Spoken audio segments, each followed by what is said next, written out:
ଏକ ଚୋରି ମାମଲାର ପୁଲିସ ତଦନ୍ତ କରି 6 ଜଣ ଚୋରକୁ ଗିରଫ କରିବା ସହ ଚୋରି ଗହଣା ଜବତ କରିଛନ୍ତି। ସୂଚନାଯୋଗ୍ୟ ଯେ ଗତ 30 ତାରିଖରେ କେନ୍ଦୁଝର ଜିଲ୍ଲା ଚମ୍ପୁଆ ଏନ୍ଏସି 11 ନମ୍ବର ୱାର୍ଡ ବିଡିଏନପୁର ଶାସନର ଭୋଳାନାଥ ମିଶ୍ରଙ୍କ ଘରୁ ଦିନ ଦ୍ୱିପହରରେ ଚୋରି ହୋଇଥିଲା। ଘରେ କେହି ନଥିବାର ସୁଯୋଗ ନେଇ ଘରର ଆଲମାରୀ ଖୋଲି ଆଲମାରୀ ଭିତରେ ଥିବା ସୁନା ରୂପା ଗହଣାକୁ ଚୋରି କରି ନେଇଥିଲେ ଚୋରମାନେ। ତେଣୁ ପୁଲିସ ଅଭିଯୋଗ ପାଇବା ପରେ ବିଭିନ୍ନ ସିସିଟିଭି ଫୁଟେଜକୁ ଆଧାର କରି ତୁରୁମୁଙ୍ଗା ଅଞ୍ଚଳରୁ ଭାନି ଶବର, ଭାସ୍କର ଶବର, ଶଙ୍କର ଶବର, ଅନିଲ ଶବର, ସୀମା ଶବର ଓ ଚଲମା ଶବରକୁ ଗିରଫ କରି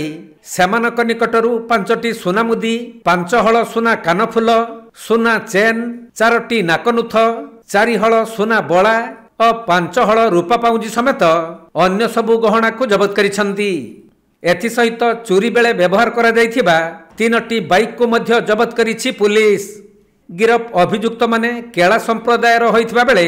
ଏମାନେ ବିଭିନ୍ନ ଅଞ୍ଚଳରେ ରହି ମହୁ ସଂଗ୍ରହ ଓ ବିକ୍ରି କରିବା ସହ ସୁଯୋଗ ଦେଖି ଚୋରି କରୁଥିବା ପୁଲିସ ସୂଚନା ଦେଇଛି। ଏନେଇ ଚମ୍ପୁଆ ଥାନାରେ କେସ୍ ନମ୍ବର 221/25ରେ ମାମଲା ରୁଜୁ କରି ଗିରଫ ଅଭିଯୁକ୍ତମାନଙ୍କୁ କୋର୍ଟ ଚାଲାଣ କରାଯାଇଥିବା ଏସଡିପିଓ ସୂଚନା ଦେଇଛନ୍ତି।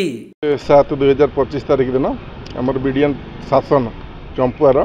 ଭୋଳାନାଥ ମିଶ୍ର ତାଙ୍କ ପରିବାର ଜଷ୍ଟ घर कौन कम पाख पड़ोसा घर को जाते से समय घर कबाट खोला था तो तार सुजोग नहीं कि अजना चोर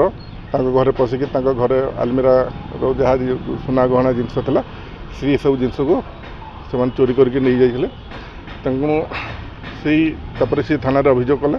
अभियोग करापर पुलिस एक मामला रुजु करथिला एवं मामला रुजु कला पर एसपी सार आम निर्देश मत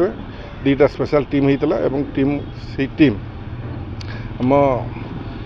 चंपुआ तुरमुंगा एवं झुंपुरा बारिया एरिया रे विभिन्न जगह खोजाखोजी करी आम 6 जन अक्यूज को अरेस्ट करूँ एवं से पाखु से जो चोरी होता जो जिनस 4 पेयर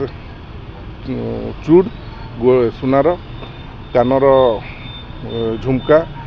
एवं विभिन्न रूपा अलंकार पाउजी समस्त चोरी जाइए जिनस को आम रिकवरी करछु एवं सेमान को आज कोर्ट फॉरवर्ड करा जिवो। केन्दुझर जिल्लारू दीपेश कुमार बेहरा रिपोर्ट कोणार्क लाइव।